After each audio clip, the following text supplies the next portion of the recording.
sort of the scholars that I've been listening to interviews, these lawyer types who've been going back and forth. Yeah, I don't know. I have a feeling he's going to lose. Yeah. But we'll see. Yeah, we'll see. But I'll tell you what, if he does lose, I bet you he makes a lot of money out of it on his way to losing. He'll make a fortune. You wait and see. Well, I don't see how he's going to make a fortune, but I will wait and see since you're pretty convinced of this. I can look at you and tell that you're convinced of this. Oh, yeah? Yeah. Yeah, all right. So a setback for families of the missing Malaysia Airline 370. The acoustic pings at the center of the search for the past 7 months are no longer believed to have come from the plane's black boxes, according to a Navy official. The acknowledgement came Wednesday as searchers wrapped up the first phase of their effort, having scanned 329 square miles of the southern Indian Ocean floor without finding any wreckage. Authorities now almost universally believe the pings did not come from the onboard data or cockpit voice recorders, but instead came from some other man-made source unrelated to the aircraft. So there you have it, Stu Frith. That's what you thought. You thought there's no way anything's down there. That's right, and that's what 90% of the world thought. The damn plane is not there where they're looking. You know? The Chinese came up with the first report on one of their ships that there was the ping there, but it wasn't the ping. There was no ping down there at all. There's no ping down there at all.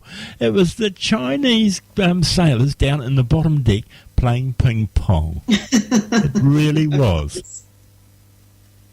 We know that is not true. Well, listen, do they play ping pong? Probably, maybe, of course they do. But the thing is that you're right. I think most people knew, or most people felt that there was nothing down there.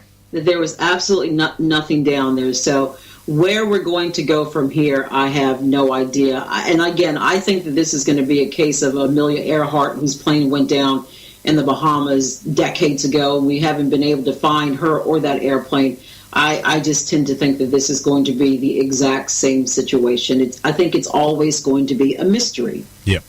I'll never solve it, I don't think. We'll be back soon here on Seabreeze. It is 9:17.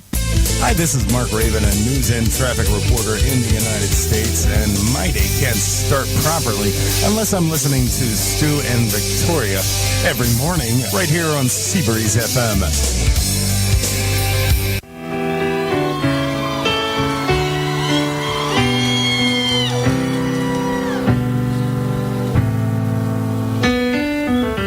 Right from the start, you were a thief, you stole my heart, and your willing victim. I let you see the parts of me that weren't all that pretty, and with every touch you fixed them. Now you've been talking in your sleep, things you never say to me. Tell me that you've had enough of our love. Just give me a reason, just a little bit's enough. Just a second, we're not broken, just bed, and we can learn to love again. It's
There we are. There's a grand entry for you. How's that? Hey? Is this the show that I work for? Is this International Connection, or am I at some, breaking news scene story right now? What is going on with you today, Stu Frith? It's good, eh? Isn't it? Hey? Doesn't that sort of make you sit up and take notice, though, doesn't it? Hey? Yes, it does. And you know what? It's also quite appropriate for my first story, because that noise makes me think of New York City, and that's where we're headed right now to talk about our news story of this blog. So, authorities say a pedestrian was injured when a circular saw blade at a New York City construction site came loose, flew about 100 feet through the air, and struck her. The victim was hit in the leg Tuesday as she was walking in Midtown Manhattan. The blade, which is about 3 feet wide, is used to cut through concrete. Police say it broke loose, flew up in the air, and hit a tree before cutting a deep gash in the woman's leg. She was taken to the hospital. Her condition wasn't immediately known. Now, Stu, get this. The construction company wasn't supposed to use any type of equipment on that job site until the inspectors came by to give them the go-ahead and the yes, but they didn't wait for the inspectors and decided to go ahead anyway. So I'm sure whoever made that decision to go ahead and do the work on that job site is probably in a lot of trouble and out of a job now. Don't you think so? I think they would be looking for a new nest, wouldn't they? Yes. They've just really fouled that one up, haven't they? Yes, very much so. But it is interesting how it actually went through the air, hit a tree, and then bounced back and put that gash in her leg. But it's not a life. Fortunately for her, it's not a life-threatening injury, so she'll be okay.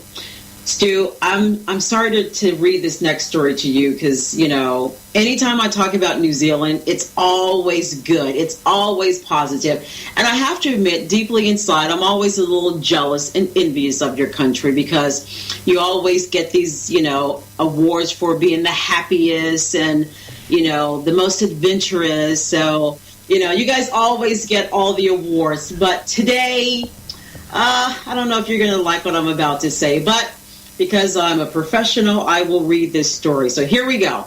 New Zealand may rank as happiest country in the world, but according to an article, it's losing its squeaky clean image around the world. This after recent scandals in business, politics, and in sports in the country, according to a watchdog group. Transparency International says bribery allegations against several top cricket players, dirty politicians, and business fraud is putting the country's reputation under threat. But they also add that there are systems in place to deal with the recent fraud. So, Stu, I don't know. I was really surprised when I saw that story. I thought, oh, no, I just did a story a couple of days ago about them being the happiest country in the world. So, but does any of that surprise you? Or No, you just, no, it doesn't surprise me at all. No, we're only human, We do make mistakes. We 100% perfect. We're close to it. Must admit, we are very close to it, But we do make it the odd mistake, I've made one or two myself in my lifetime. Only one or two in your entire lifetime? You've got to be kidding me. Yeah. So, I can understand where you're coming from, perhaps we went down the scale a wee bit, but look, we've got a big cake of soap, and it won't be long, and we'll be all squeaky clean again. We'll be back up at the top there, pushing the evergreen thing, and everybody will be happy that they're drinking milk out from Fonterra in New Zealand, which is full of urea and God knows what else. But, we'll come through it all right. Don't worry about it. Speaking of that and drinking milk, I don't know if it was yesterday or 2 days ago, I saw a story on one of the New Zealand papers that there was some milk there that was contaminated. So there was a certain area or something that didn't have milk for a day or something as a result of some contamination. Do they have problems at that plant very often, or that's just sort of an isolated incident? I'll tell you what, we've had headaches with Fonterra and milk powder and got into China, and it's been one hell of a big headache. Of course, Fonterra is a huge, huge company. Takes something like about 94% of New Zealand's produced milk, which is huge, you know. And no matter where you drive, you'll always see a Fonterra tanker on the road, or a Fonterra train on the lines carting milk back to stations, you know. It's huge business in New Zealand. But, yeah, they have their moments, they sure do, you know, and it's amazing. I remember years ago, and I was farming, and just a quick example how things can change so quickly and so how much things happen. In the meat industry, there was a thing where we were putting meat over into, I can't remember what it was, Taiwan or somewhere like that, and they were kicking up stink that, you know, we weren't cleaning our meat clean enough, we weren't facing the right direction when we cut the throat of the animal, and yeah, it was just bedlam, you know, and we were sending beef and lamb broken down to quarters. So in other words, that's a quarter of a beast going at a time in quarters, and then they were getting it over there and cutting it up in their butchery outfits, you know. Here we were all stainless steel hooks, steam in hot water, concrete floors, real spick and span, white overalls and hats and gumboots, and had the works. Got over to them, what did they have? Wooden benches and dirt floors. But they were complaining about the safety and cleanliness of your plants. The hygiene. Yep. Yeah. It all fell over in the end. I think the whole contract fell over in the end. I think New Zealand just got sick of trying to please them. You know? Right. They said goodbye to the contract. All right. See you later. Yeah, couldn't keep up with it. Hopeless. But anyway, that's just a little bit beside the line. Yeah, but you're right. I mean, you know, getting back to the story and about the New Zealand squeaky clean image. Yeah, so there. And again, I secretly am always jealous that you guys always are on all these top lists and happy, and everyone wants to come there and visit. So, but you're right. Things happen. Doesn't matter where you are and what country you live in. Well, you know, just before you move on, you move on, we do, goodness gracious me, we do try and make a big effort as to keep New Zealand's green image going. We are strong on pollution, whether it be factory pollution like smoke and that. We're strong on stuff like that. River pollution, Manawatu River, which is close to where I am, is the foulest river in New Zealand, and they are really kicking up stink about this river, and most of the pollution is coming from Palmerston North. Unbelievable, Palmerston North. And the green scene out on the farmers, well, the farmers now are fencing off all the drains to keep the livestock out of the drains, the flowing water to stop the affecting the fishing and everything